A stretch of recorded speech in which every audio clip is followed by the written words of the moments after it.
Yogesh Patel, a 25-year-old from Oak Forest, Illinois, had set out with his family to enjoy a day of adventure in the Great Smoky Mountains, a place known for its rugged beauty and stunning landscapes. The Smokies, the most visited national park in the U.S., are a magnet for those seeking to explore waterfalls, swimming holes, and scenic views. Among the many attractions was Midnight Hole, a deep, picturesque pool beneath a 6-foot waterfall, a place people flocked to, drawn by the beauty of the water and the thrill of leaping from the surrounding rocks. On September 14th, Yogesh and his family arrived at Midnight Hole. The water was crystal clear, the kind of place you'd want to dive into, especially on a warm afternoon. They weren't the only ones there.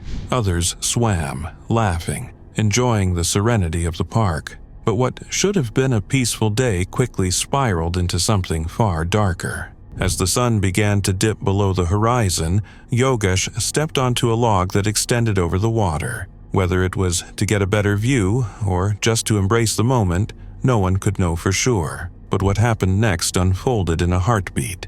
Yogesh slipped. One moment he was standing, the next he was falling, plunging into the cold, deep water below. The shock of the fall hit him hard, and the current took him almost instantly. The pool, which reaches depths of 18 feet, was deceptively dangerous, and before anyone could fully react, Yogesh was struggling. His family and bystanders rushed to help, frantic, but the water was unforgiving. His arms flailed. His body fought the current, but there was nothing they could do. He was disappearing beneath the surface, and no one could reach him in time. At approximately 7:30 p.m., a desperate call went out to emergency services. Within 30 minutes, rangers and rescue personnel arrived at the scene, but the darkness had already begun to fall, turning the situation into a nightmare. Visibility was almost gone, and with the fast-moving water, their search was hindered. The rescue team had no choice but to pause the operation for the night, leaving Yogesh's family to endure a heart-wrenching, agonizing wait in the darkness. They could only hold on to hope. The next morning, as the first light of dawn broke, the search resumed with a renewed sense of urgency. A team of 43 emergency responders from North Carolina and Tennessee was dispatched to aid in the recovery effort. Divers descended into the frigid water, meticulously combing the pool where Yogesh had last been seen. Hours passed, each minute stretching longer than the last, but the pool offered no answers, no sign of his body. By early afternoon, time had already run out. The divers found him. Yogesh's body was discovered submerged 18 feet below the surface, lifeless, swallowed by the very beauty that had drawn him in. The recovery was completed by 1 p.m., but it didn't bring closure. It only left a grief-stricken family, broken by the suddenness of the loss. Yogesh's drowning at Midnight Hole was a sobering reminder of the dangers lurking in nature's seemingly serene corners. Despite the allure of the water, Midnight Hole had been the site of multiple tragedies before, with others falling to their deaths or suffering serious injuries. The park had long warned about the unpredictable nature of its waters, urging caution to anyone who considered swimming there. Still, for all the warnings, the water claimed another life that day. In the aftermath, park officials again reminded visitors of the risks, emphasizing water safety. But for Yogesh's family, those warnings came far too late. What should have been a day of fun and adventure had turned into a heart-wrenching loss that would never be undone. In the harsh summer of 1993, the remote Khamar Daban mountain range in eastern Siberia became the backdrop for one of the most chilling and baffling hiking disasters in recent memory. Echoing the eerie Dyatlov Pass incident of 1959, 7 hikers embarked on what was meant to be a challenging but fulfilling expedition. What happened instead remains shrouded in mystery, filled with panic, death, and unanswered questions. The group was led by Lyudmila Korovina, a 41-year-old survivalist renowned for her skill, discipline, and deep connection to the Siberian wilderness. Raised in a village where outdoor survival was second nature, Lyudmila had mentored dozens of young hikers.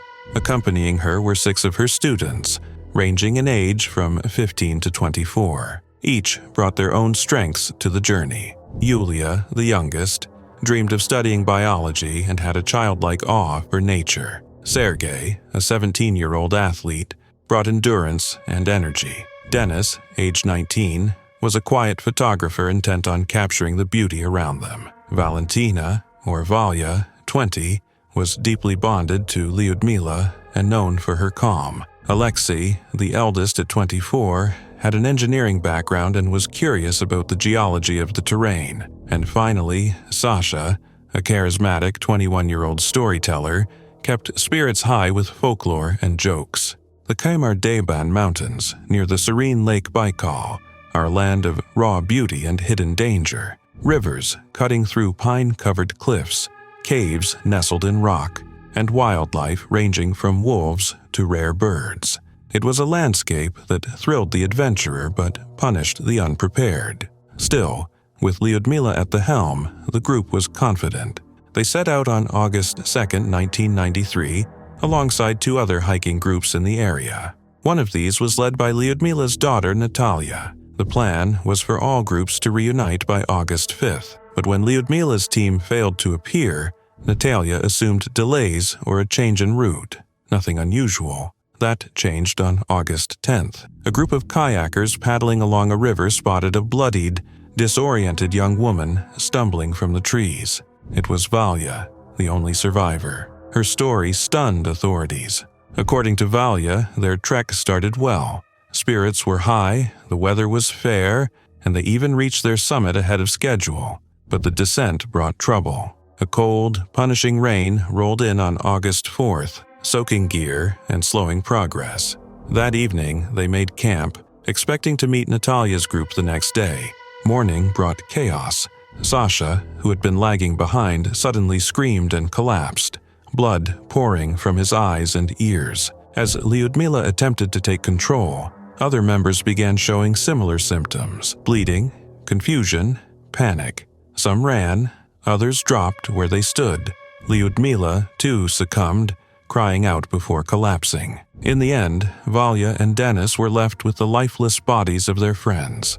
They tried to descend the mountain together, but Dennis soon died as well. Alone, Valya spent 4 harrowing days navigating the terrain, following power lines until she reached the river and salvation. Rescue helicopters launched a search.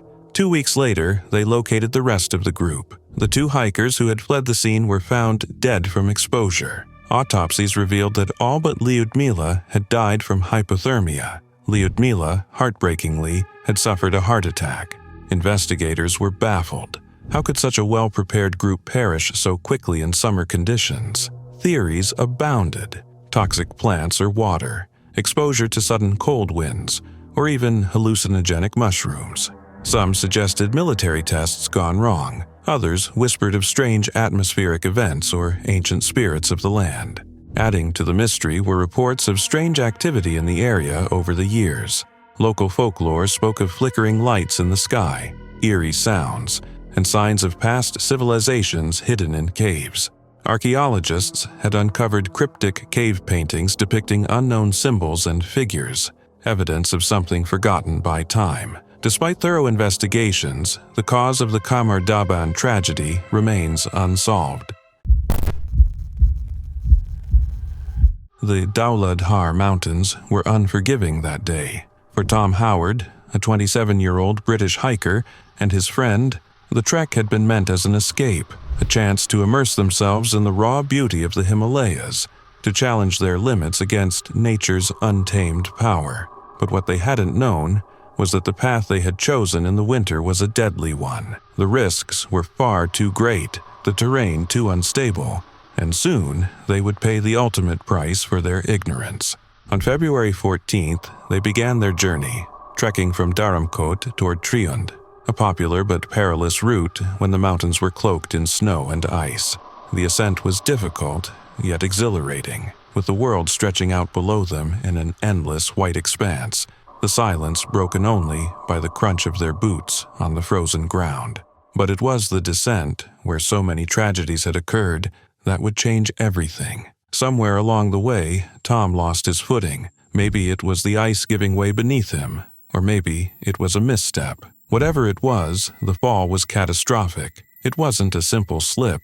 It was a violent tumble that sent his body slamming into the rocks, the unforgiving ice crushing against him. His ribs shattered on impact, the agony of the injury magnified by the merciless cold gnawing at his exposed skin. His friend rushed to his side, but there was nothing he could do to ease the overwhelming pain, nothing to fight against the brutal power of nature. Realizing the urgency, his friend, despite his own injuries, left Tom behind, determined to reach help.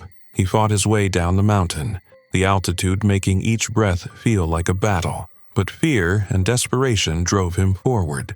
By the time he reached authorities, night had fallen, and the temperature had plunged even further, adding another layer of horror to the situation. A rescue team was assembled swiftly: firefighters, police, and the State Disaster Response Force. They knew the mountain well, and they knew that time was not on their side. The mountain was indifferent to their urgency, a cold and ruthless force that swallowed all in its path. They pushed forward as fast as they could, but the terrain was treacherous. When they finally reached Tom, he was barely hanging on, his condition critical, his survival uncertain. The descent was brutal. The rescuers placed him on a stretcher, but the icy ground made every step a grueling, agonizing struggle. It took them nearly 2 hours to cover just 100 meters, and with every passing minute, hope seemed to slip further away. Reinforcements were called in, additional teams pushing through the mountainous obstacles, desperately fighting to get him down to safety. Hours turned into an entire day. Yet, despite the tireless efforts of those working to save him, the mountain had already claimed its victim. Tom was finally brought to an ambulance more than 24 hours after his fall, but it was too late. He was pronounced dead at the hospital, his body ravaged by internal injuries. His liver was lacerated, his chest and abdomen crushed from the fall's devastating impact. The height from which he had fallen left no chance of survival. Back home in England, news of his death sent shockwaves through his family and friends. Tom had been far more than just an adventurer. He was brilliant, driven, a young man with a promising future ahead. A graduate of the prestigious Cranleigh School, Tom went on to study at Durham University, earning a master's degree in natural sciences. He had built a promising career at Quantexa, a leading financial security firm in London. Tom had his whole life ahead of him, but it was tragically cut short in the freezing vastness of the Himalayas. The Foreign, Commonwealth, and Development Office extended their support, but no words could undo the loss. The shock of losing him was unbearable for those who loved him. They struggled to make sense of it all. How a young man with so much potential, with so much life yet to live, could be taken by nature's unforgiving grip. The mountains, as breathtaking as they are, offer no mercy for mistakes. In winter, when the world turns to ice, and the very air feels like needles against the skin, they become something else entirely, a silent predator, waiting for that one wrong step. Tom, unknowingly, had taken that step, and like so many before him, he wasn't able to escape its grasp. It was supposed to be a peaceful family hike, one last winter adventure before the year ended. On December 27, 2018, Dr. Laya Janney, her husband Tyke, and their 3 young sons set out along the Porter's Creek Trail in Tennessee's Great Smoky Mountains National Park. The trail was familiar, well-traveled, and considered safe, nothing out of the ordinary. They walked side by side, unaware that with every step forward, they were moving closer to an unthinkable tragedy. Lila was a 42-year-old pediatrician from Plano, Texas. She had dedicated her life to caring for children, working tirelessly at Cook Children's Clinic in Fort Worth since 2007. Colleagues spoke of her warmth, her brilliance, and the deep compassion that seemed to radiate from her. At home, her world revolved around her 3 boys and the man she loved. That day, she walked the trail surrounded by everything she held most dear. Then the wind changed. What began as a calm afternoon shifted without warning. The breeze turned into a roar. Fierce gusts ripped through the forest, shaking trees and whipping leaves into the air. The family pressed forward, trying to stay together, But in the blink of an eye, everything changed. A towering tree, weakened by the relentless wind, groaned and snapped. It was falling, fast, and in the worst possible direction. In that split second, Lila saw what was about to happen. Her youngest son, 6-year-old Gibran, stood directly in the tree's path. There was no time to call for help, no time to scream, just one instinct: protect her child. Without hesitation, she threw herself over him, wrapping her body around his small frame, shielding him from the impact. The tree crashed down with a deafening thud. Lila took the full force. The weight and momentum were too much. Her body absorbed the brutal blow, one that would have crushed her son instantly. She died there on the trail, in a final act of pure, unthinkable love. Gibran, though injured, survived. His leg was broken in 2 places.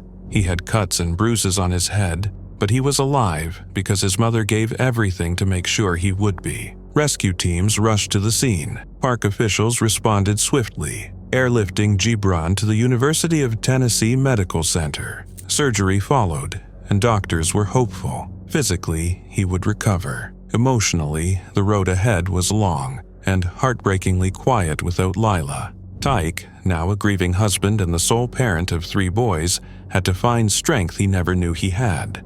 In the aftermath of the tragedy, as they returned home to Texas, one more cruel twist awaited. Somewhere on their flight, a GoPro camera, one that held the final photos and videos of their family trip, the last images of Lila alive, was lost. Desperate, the family launched a public plea, praying for a miracle. Social media picked it up. Strangers shared their story, and somehow, the camera found its way back to them. It didn't bring her back, but it gave them something. A glimpse, a memory, a piece of her they could still hold on to. Lila's final moments weren't marked by fear or panic. They were defined by courage, by a love so fierce it defied instinct, logic, and even survival. She didn't just die in that forest. She saved a life, and in doing so, she left behind more than just grief. She left behind a legacy of unimaginable strength.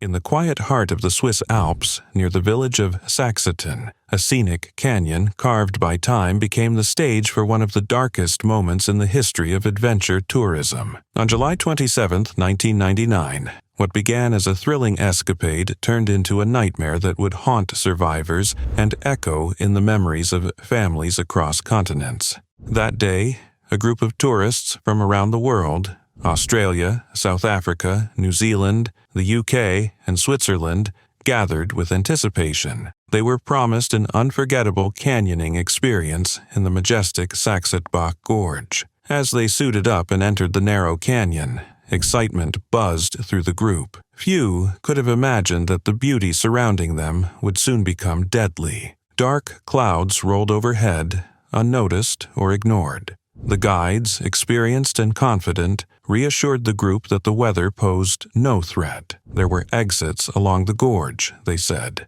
and the adventure was safe. With those words, the descent began, jumping into pools of clear water, sliding down rock faces and floating through a paradise carved in stone. But nature had other plans.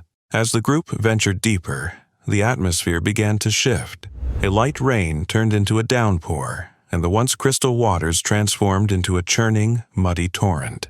The current grew stronger. Water levels rose with frightening speed, creeping from ankles to knees in moments. The serenity of the canyon twisted into a sense of dread. Suddenly, a wall of water, silent until it struck, rushed through the gorge.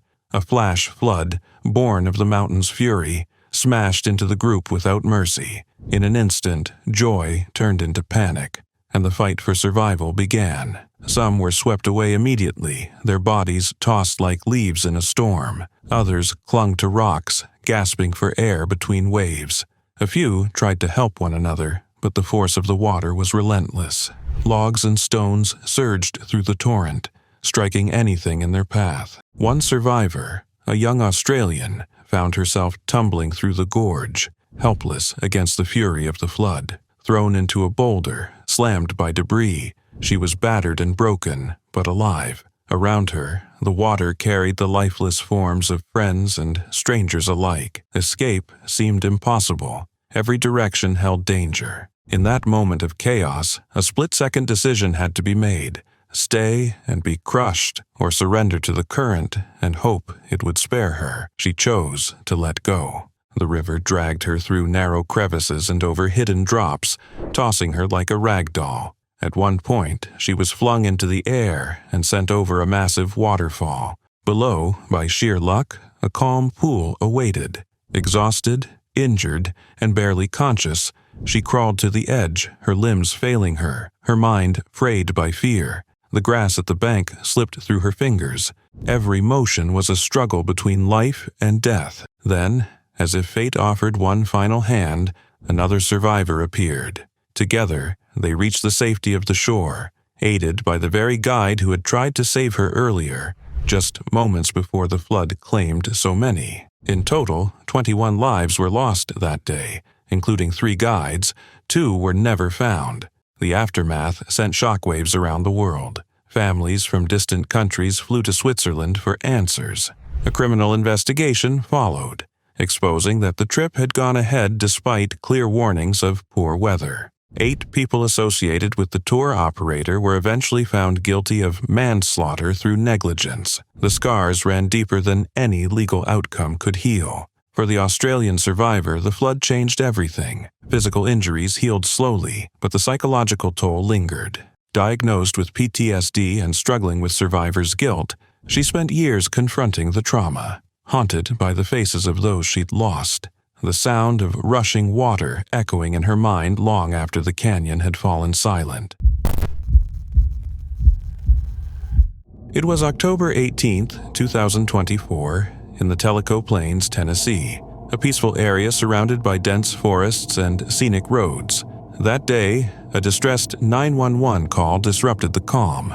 A man identifying himself as Brandon Andrade claimed he had fallen off a cliff while being chased by a bear. Injured and partly submerged in water, he pleaded for immediate help. What initially seemed like a tragic accident would soon unravel into a complex case involving deception, a stolen identity, and a nationwide manhunt. Emergency crews rushed toward the Charles Hall Bridge, but when they arrived, there was no bear, no injured hiker clinging to life. Instead, they found a man's lifeless body lying cold and still. The ID in his pocket read, Brandon Christopher Andrade. Bear chase, fatal fall, tragic ending. But something didn't add up. The injuries didn't look like they came from a cliff fall or a wild animal. The pieces didn't fit. And the more investigators looked, the stranger the puzzle became. That man wasn't Brandon Andrade. The name, the ID, it was all stolen, a fake. The man they had found was actually Steven Douglas Lloyd, a 34-year-old from Knoxville. He had grown up in foster care, eventually adopted into a loving home, but the scars of his early life never fully faded. Diagnosed with reactive attachment disorder, Steven struggled to form bonds, to feel safe with others. He lived rough at times, on the street, off the grid, but he never lost touch with his adoptive family. But someone had found a way to manipulate that trust. Nicholas Wayne Hamlet, 45 years old. A man with a chilling past and a gift for deception. He was already on the run from Alabama for violating parole, and this wasn't his first time luring someone into the woods under false pretenses. Back in 2009, Hamlet had threatened another man at gunpoint deep in a wooded area. That victim survived. Steven wouldn't be so lucky. This time, Hamlet's plan was colder, more calculated. He gained Steven's trust, how, we may never know, and led him into the remote woods near the Cherahalla Skyway. There, far from any help, he struck. Blunt force trauma. No bear, no fall, just one man's life snuffed out by another's greed. Hamlet had killed Steven Lloyd in order to assume his identity, hoping to disappear from law enforcement's radar. And then, he made the 911 call, posing as Brandon Andrade, a cruel performance meant to mislead, to buy time, to get away. And for a while it worked. By the time investigators realized what had happened, Hamlet was gone. The manhunt that followed stretched across the country. Tennessee, Montana, Alaska, Kentucky, North Carolina, Florida, he could have been anywhere. a ghost wearing stolen faces. The U.S. Marshals issued a wanted poster and put up a $50,000 reward. Still, Hamlet kept slipping away, vanishing just before anyone could close in. Then came Halloween night, a reported sighting in Chapin, South Carolina, his hometown. The trail went cold again, but finally, on November 10th, nearly 3 weeks after Steven Lloyd's body was found, the breakthrough came. A hospital employee in Columbia, South Carolina, recognized a face from the wanted posters. Hamlet, using yet another alias, had checked in quietly. This time, there was no escape. Authorities moved in and arrested him without resistance. His fingerprints confirmed it.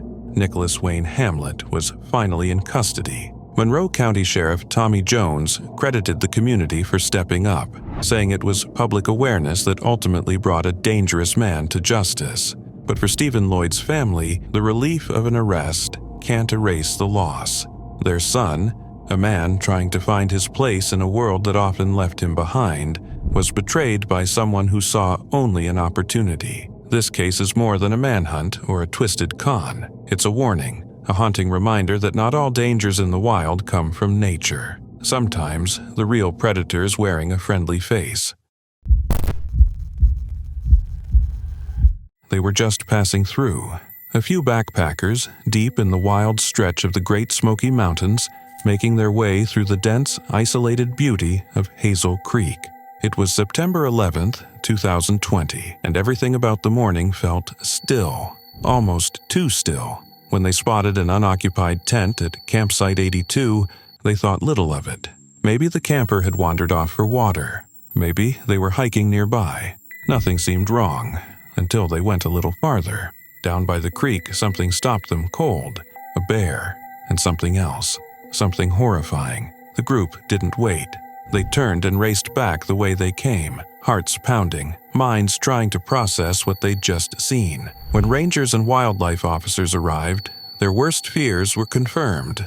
A 240-pound black bear was still there, scavenging near the body. The scene was brutal. The earth near the tent was torn up with drag marks, streaks of blood in the dirt. Something violent had unfolded here, something fast, something fierce. The body, badly decomposed and nearly unrecognizable, belonged to Patrick Madura. He was 43, from Elgin, Illinois. He had come out here alone, likely seeking peace. Hazel Creek was known for that kind of escape, remote, pristine, and untouched by the noise of civilization. It was a place where people went to lose themselves, to breathe deeply and listen to the silence. But for Patrick, it had turned into something else, something unimaginable. The autopsy told the rest of the story. Puncture wounds, deep lacerations to his neck, head, chest, and limbs.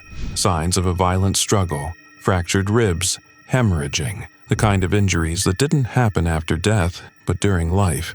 It was a black bear. These animals are no strangers to the Smokies. Nearly 2,000 of them roam the mountains, thriving in the dense forests and endless ridges of the half-million-acre park. They're wild, but they're not usually killers. That's what made this so chilling. Black bears are shy, curious, even playful. But when food is scarce, or when humans become part of their calculation, when fear fades, they can become something else entirely. There was no food left out at Patrick's campsite, no reports of careless behavior, no warning signs anyone could see. But something changed that night. Maybe the bear was hungry. Maybe it had grown used to the scent of humans. Maybe it saw an opportunity, and Patrick never had a chance. This wasn't just scavenging. The bear didn't stumble upon a lifeless body. It created one. Officials confirmed it. This was only the second deadly bear attack in the park's history. The first was in 2000. Now, after 20 years, the unthinkable had happened again. In the aftermath, Hazel Creek Trail was closed. Rangers put up warnings, urged caution. The messages were everywhere. Travel in groups, carry bear spray, store food properly, never approach wildlife, and if a bear charges you, don't run. Stand your ground, fight. But for Patrick, it was too late. High above the Pacific, just off New Zealand's North Island, a plume of ash and gas spiraled into the morning sky. a stark warning from the Earth itself. Huacari, better known to many as White Island, had stirred again. The volcano, long feared and revered, was no longer silent. What began as a quiet rumble below the ocean surface turned into a sudden eruption, casting thick ash into the atmosphere and disrupting life across the region. Domestic flights were grounded, skies turned a smoky gray, and memories of a devastating tragedy came rushing back. Air New Zealand, the country's national carrier, quickly canceled 10 flights on Thursday, with volcanic ash creeping into air routes across several key airports.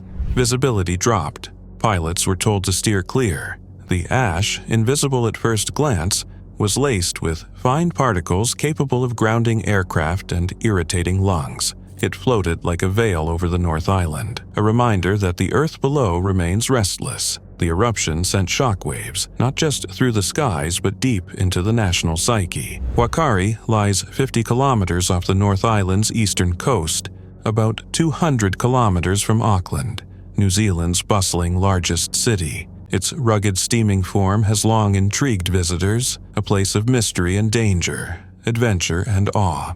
Once a prime stop on cruise itineraries, the island drew thousands annually, all eager to witness its raw beauty up close. But that allure came at a cost.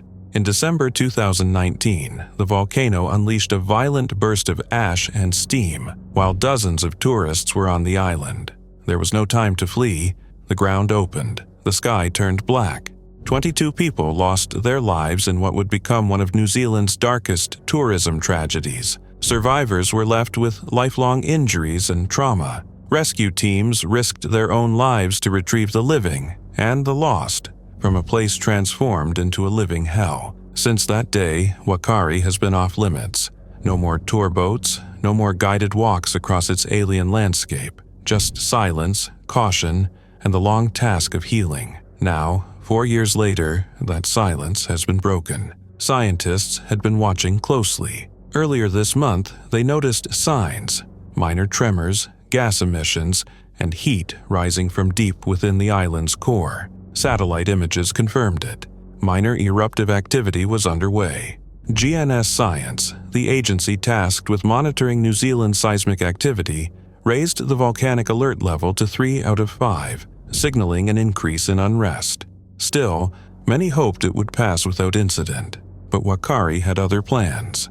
The eruption, while not as explosive as 2019, was powerful enough to be seen from space. A thick column of ash and sulfurous gas billowed into the sky, drifting toward the mainland. Winds carried the remnants inland, where people in coastal towns reported smelling sulfur in the air. Rotten eggs, faint but unmistakable. Some felt irritation in their eyes and throats.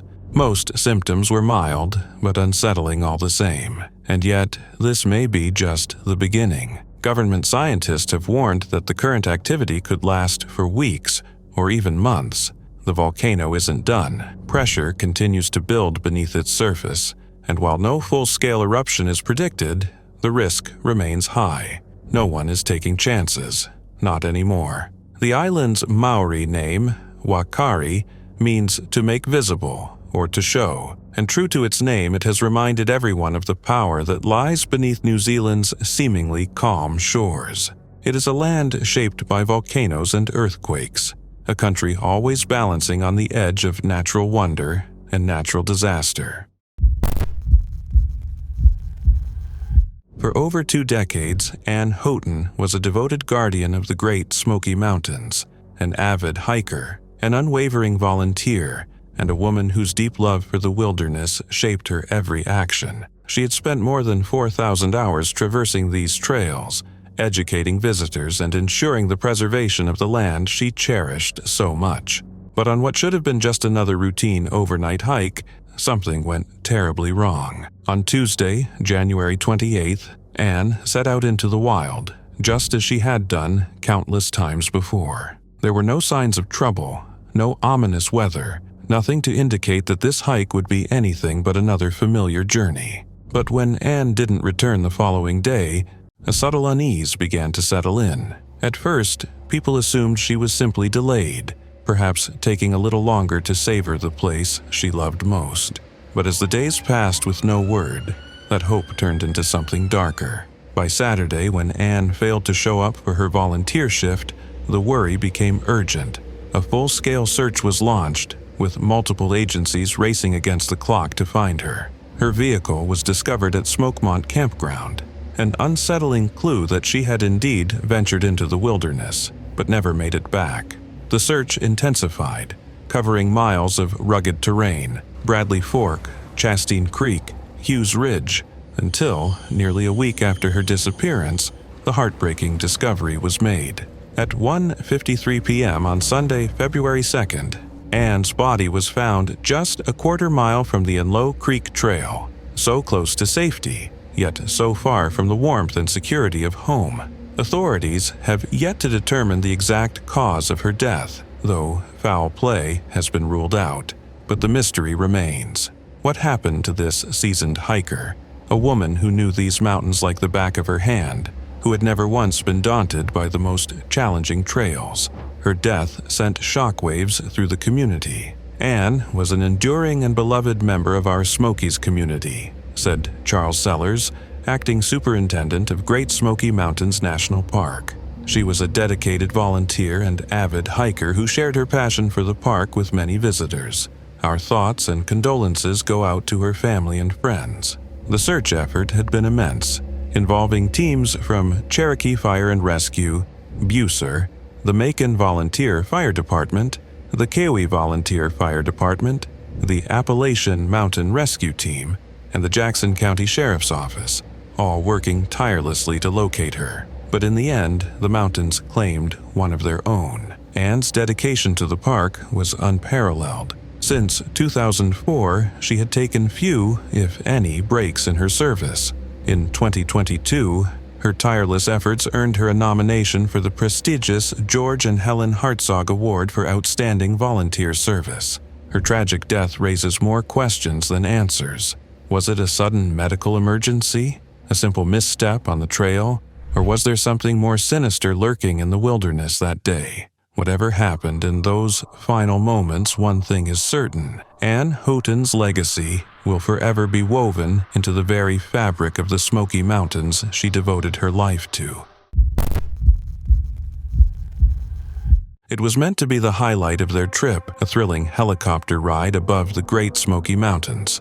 The kind of memory you carry for a lifetime. The pilot was experienced. Everything pointed to a perfect scenic journey. No one aboard had any reason to feel uneasy as the rotors picked up speed and the helicopter lifted into the sky on April 4, 2016. Inside the Bell 206L were 5 souls, each caught in that delicate space between excitement and awe. The pilot, 38-year-old Jason Dahl of Sevierville, Tennessee, knew the route well. He'd flown over these hills and valleys hundreds of times. Among his passengers was 49-year-old Jana Morvant, joined by her children, 22-year-old Peyton and 18-year-old Parker Rasmussen, on what was supposed to be a special family outing. Peyton's boyfriend, 21-year-old Michael Glenn Mastas, had traveled from Texas to be there. This was meant to be a joyful reunion, a rare moment of closeness between a mother and the children who'd traveled from North Carolina just to see her. The flight was only supposed to last 12 minutes. As the helicopter soared over Sevier County, the passengers marveled at the forests stretching endlessly beneath them. The winding trails and rolling hills bathed in sunlight. For a few quiet minutes, everything felt magical, until it didn't. Then, something went terribly wrong. The helicopter began to lose altitude, its descent not gradual but sudden and uncontrolled. Near a ridge just a few miles from Dollywood, the aircraft clipped the tops of trees. There was no time to recover. In a split second, the machine spun out and slammed into the hillside. Then came the explosion. The crash was violent. The helicopter flipped onto its side and erupted into flames, a massive fireball lighting up the trees as smoke billowed into the sky. People nearby heard the blast and rushed outside, only to see another burst of fire tear through the wreckage. The flames spread quickly, consuming everything in their path. There was no escape, no second chances. By the time emergency crews arrived, all 5 people were gone. What they found wasn't a crash site. It was a graveyard of twisted metal and charred earth. The helicopter had been obliterated, The fire had stripped away nearly every trace of what had been a happy, hopeful group of people just minutes before. The investigation would be long and complicated. The cause of the crash wasn't immediately clear, so much had been lost in the flames, but eventually a horrifying truth came to light. According to the National Transportation Safety Board, a critical mechanical failure brought the helicopter down. Severe wear inside the fuel pump's drive shaft splines had gone undetected. A lack of lubrication had caused the internal parts to deteriorate until the pump could no longer deliver fuel to the engine. In mid-flight, the helicopter simply lost power. There was no backup, no warning, no way out. It didn't matter that the helicopter had passed inspections or that it had flown dozens of safe tours that very day. One hidden flaw, one missed detail, was enough to turn a dream into a nightmare. For Scott Rasmussen, the father of Peyton and Parker, the pain was unimaginable. His children had gone to visit their mother, expecting a day of smiles, laughter, and photos.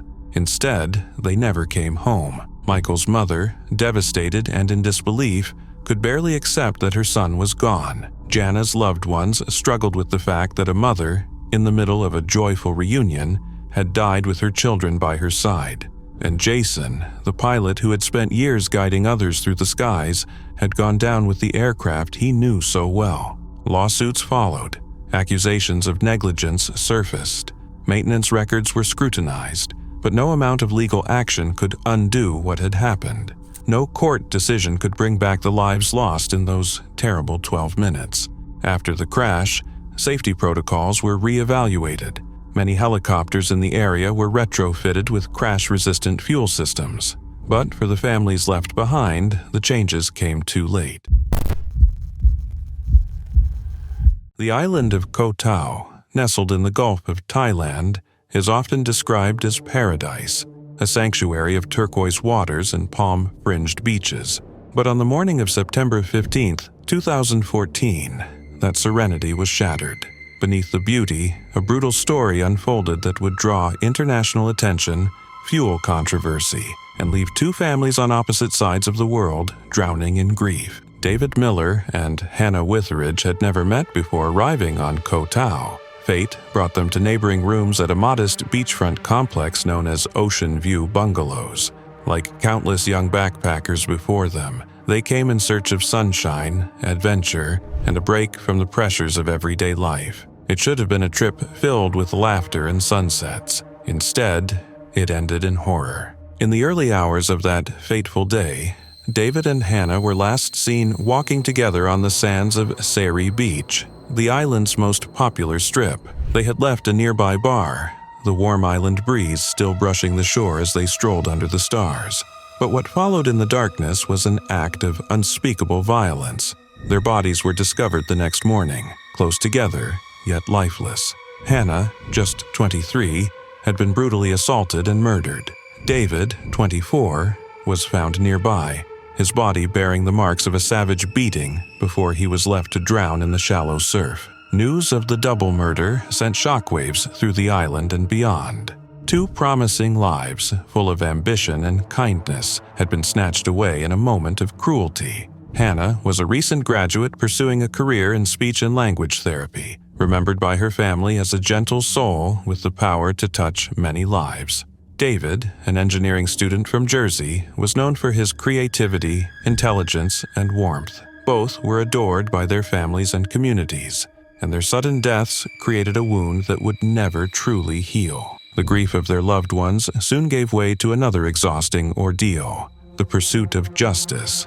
As Thai authorities scrambled to find those responsible, pressure mounted to produce answers. Just weeks later, two young men, Burmese migrant workers named Zaw Lin and Wai Phyo, were arrested and charged with the killings. Accused of premeditated murder, rape, theft, and being in the country illegally, the men became the focus of a case that stirred as much skepticism as outrage. From the beginning, the investigation was plagued by doubts. Claims surfaced that the suspects had been beaten and coerced into confessing. Rumors of mishandled evidence and political pressure swirled, casting shadows over the entire trial. Human rights groups called out flaws in the justice process, and growing numbers began to question whether the real killers had ever been caught. Despite these concerns, both the families made the difficult journey to Thailand, seeking truth, understanding, and perhaps a measure of closure. The Witheridge family, heartbroken yet determined, sat through parts of the trial in Koh Samui. At times, the grief was too much to bear, especially when graphic images of Hannah's body were shown in court. The Millers did the same, quietly honoring their son by visiting the very beach where his life had ended. They left behind tokens of remembrance, a sunflower-covered funeral program, a tribute to the bright life David had lived. The families remained mostly silent on the controversial aspects of the trial, but in a statement released later, the Witheridge family said they were confident in the Thai police's efforts, though many still viewed the verdicts with unease. Justice, in the legal sense, had been served. Yet, for many observers, the story left behind unanswered questions and a lingering sense of injustice. Today, Koh Tao still attracts travelers from across the globe, drawn by the same allure that once brought Hannah and David there. But beneath the sunlit waves and rustling palms, the memory of that tragic night lingers like a whispered warning that even paradise holds its secrets, and sometimes the darkness comes without reason.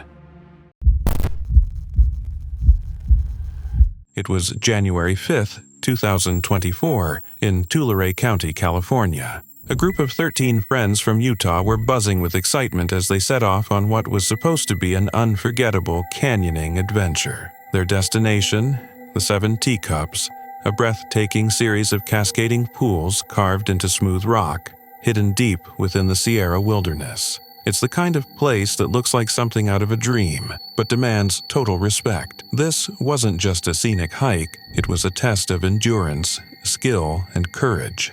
Among the group were 3 close friends: Janine Skinner, 34, a passionate dietitian and health coach; David Bell, 48, a beloved community leader and co-founder of the Harrington Center for the Arts; and Pete, also 48, a seasoned outdoorsman with years of backcountry experience.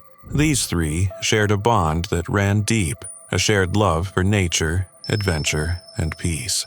As the group worked their way through steep inclines, narrow ledges, and slick, unpredictable terrain, spirits remained high. Laughter echoed off the canyon walls. They were tired but exhilarated, almost at the finish line, and then they reached it. A small, inviting pool at the base of a 40-foot drop.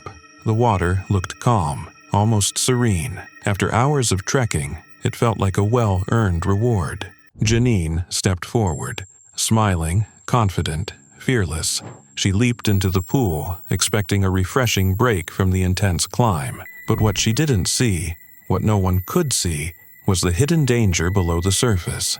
A powerful undercurrent, possibly created by a submerged log or sharp rocks, turned that peaceful-looking pool into a silent trap. Within seconds, the water pulled her under. She didn't come back up. The group froze, just for a moment, but Pete didn't hesitate. He dove in without a second thought, fighting the same invisible force that had taken his friend. At one point, he surfaced, barely, reaching out for Janine. She was close, but not close enough. She couldn't grab his hand. Refusing to give up, Pete plunged back down, determined to save her. David watched from above, his heart pounding as Pete began to struggle. Without a moment's pause, he jumped in too. He managed to break free for a split second, but then he saw it. Pete, losing consciousness. David made a final, desperate decision. He went under again. All 3 of them were gone within moments. Somehow, they managed to pull Janine, Pete, and David from the water within 7 minutes. On that canyon floor, surrounded by towering cliffs and the sound of rushing water, their friends began CPR. For over 20 agonizing minutes, they fought to bring them back. When emergency responders arrived, they delivered the news everyone had feared. Janine, Pete, David, all gone. Back in Utah, the loss hit like a wave. Friends, families, entire communities were left reeling. These weren't just names in a headline, they were people who gave their hearts to others. A Facebook group formed almost overnight. David, Janine, Pete, celebration of life and friendship. a digital space where loved ones poured in their memories, their grief, their love. David Bell was remembered as a man of purpose, a leader who had dedicated his life to uplifting others, through art, through charity, through simple acts of kindness. His sister, Valencia, spoke of his spiritual connection to nature, of how he found God in the wild places.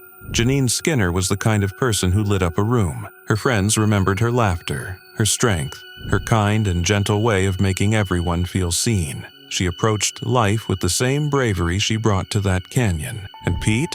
Pete was a quiet hero, a man whose final moments said everything about who he was: selfless, bold, and unshakably loyal. His family called it exactly what it was: an act of pure bravery. GoFundMe campaigns were launched to help cover funeral costs. This wasn't just a tragic accident. It was a testament to the human spirit. Anne Hooton wasn't just a visitor to the Great Smoky Mountains. She was part of them. At 73, she knew every twist in the trail, every scent in the breeze. Over the decades, she had hiked all 900 miles of the park's trails, volunteered over 4,000 hours at the Oconaluftee Visitor Center, and completed the Appalachian Trail piece by piece. She had even visited all 63 U.S. national parks, from Alaska's icy wilderness to the volcanic peaks of American Samoa. Few knew the land like she did. Fewer still loved it so deeply. So when she set off alone on a cold January day in 2025, it wasn't reckless. It was routine. Anne had done this countless times. She was cautious, prepared, always telling a trusted friend her plans. The Smokies were her backyard, her sanctuary, her second home. She parked at Smokemont Campground, shouldered her pack, and disappeared into the trees. Her plan was simple: a 2-day loop she'd done before, winding through Bradley Fork, Chastine Creek, and Hughes Ridge, eventually reaching the remote Enlow Creek Trail. It was steep, rugged, and wild, but Anne was no amateur. She had conquered worse terrain and harsher conditions. This was supposed to be just another quiet journey through the woods she knew like the lines on her palm. But Anne didn't come back. At first, no one panicked. Delays happen. Maybe she'd taken a longer route or stopped to rest. But by the second day, silence started to feel heavier. By February 1st, concern had turned to fear. Anne had been reported missing. Search teams sprang into action. Rangers, firefighters, K-9 units, volunteers, people who had worked beside her, hiked with her, learned from her, fanned out into the Smokies. They scoured ridges and ravines, combed over ice-crusted trails, calling her name into the frozen wilderness. But there was no answer, no sign, no tracks. Anne had vanished into the woods she loved, leaving nothing behind. Then, on February 2nd, they found her. She was just 4 miles off Enlow Creek Trail, in one of the park's most isolated corners. Her phone had gone dark shortly after she began. Alone and unreachable, Anne had succumbed to hypothermia. The cold had crept in silently and relentlessly, claiming even someone as seasoned and resilient as her. She died in the very wilderness that had shaped her. The news rippled through the hiking community like a tremor. It didn't seem possible. How could someone so capable, so experienced, be taken like that? But nature doesn't care about experience. The wild doesn't make exceptions. And even the most prepared adventurer can be caught off guard. For Anne's family, the loss was devastating, but not without meaning. She had died in the place she loved most, doing what made her feel alive. Her life had been built around wonder, purpose, and giving back. From her years as a special needs teacher to her tireless service in the national parks, Anne had devoted herself to others and to the land. She was more than a hiker. She was a guide, a mentor, a friend. Her name echoed on the trails and among those who had walked beside her. Park rangers remembered her as a cornerstone of the Smokies community. She had even been nominated for a National Park Service Award, a tribute to her selflessness and spirit.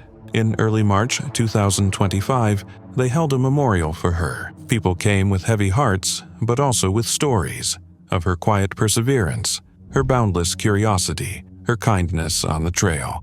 She had always pushed herself, not for recognition, but because she believed in living fully. In the end, the same wilderness that gave her so much took her away. Her story remains not just as a loss, but as a warning, a reminder that nature, for all its beauty, is still wild, still dangerous. Even the most fearless among us can be humbled by it. As the first light of dawn kissed the ancient city of Luxor, a group of tourists gathered with excitement and awe. The promise of a sunrise flight over the Valley of the Kings and the Nile River had drawn them from across the world. Britain, France, Hungary, Japan, Belgium, and Hong Kong. From the air, the desert stretched out in golden silence. It was a vision out of a dream. But for 19 of those passengers, that morning would not bring wonder. It would bring terror and death. The hot air balloon, one of many that filled the skies that morning, lifted off smoothly at first. Suspended over ruins steeped in history, passengers leaned over the edge, taking in the serenity below. The world, for a fleeting moment, felt weightless and still. Then something went terribly wrong. As the balloon began its descent around 7 a.m., a fire broke out, sudden and unrelenting. Witnesses nearby described seeing the flames lick up from the base of the balloon, a red glow against the morning light. In the chaos, the pilot and a British passenger jumped from the basket when it was just meters from the ground, their instinct to escape overriding all else. But the balloon, now unbalanced and unstable, shot upward once more. Flames engulfed the basket, fueled by leaking gas from the onboard cylinders. In the sky above the sugarcane fields west of Luxor, people began to leap from the burning gondola, some with hope, some out of sheer desperation. The balloon continued to rise, carrying its remaining passengers higher into the air before plummeting over 1,000 feet into the field below. The explosion, when it came, was deafening. One of the remaining gas canisters ignited upon impact, sending a final blast through the quiet countryside. Charred fragments of the balloon and debris were strewn across the crash site, a stark contrast to the stillness of the ancient land surrounding it. Of the 21 people aboard, only 2 survived. The Egyptian pilot burned over most of his body, and 1 British tourist. Among the dead were couples, friends, and solo travelers, all of whom had begun their day with joy. By mid-morning, the mood in Luxor had changed. Smiles turned to silence. Grief swept through the town like a sandstorm. Consular officials arrived in Luxor swiftly, providing aid and support to the injured and grieving. The British Foreign Office confirmed the deaths of 2 British nationals and 1 British resident. Their next of kin were notified, and messages of condolence poured in from officials, family members, and travel companies. Thomas Cook, one of the operators involved, promised full support to affected families, describing the event as a terrible tragedy. Behind the scenes, Egypt's tourism industry took another hit. Already staggering from years of political unrest, the crash brought fresh fears to a sector that relied heavily on international visitors. The Civil Aviation Minister, Wael El-Madawi, immediately suspended all hot air balloon operations and personally led the investigation into what became known as the deadliest ballooning disaster in history. Details began to emerge. Mohammed Youssef, a nearby pilot, recalled the horror. He had been airborne just 100 meters away, preparing to land, when the fire broke out. He believed a leak in one of the 4 gas cylinders caused the initial flames.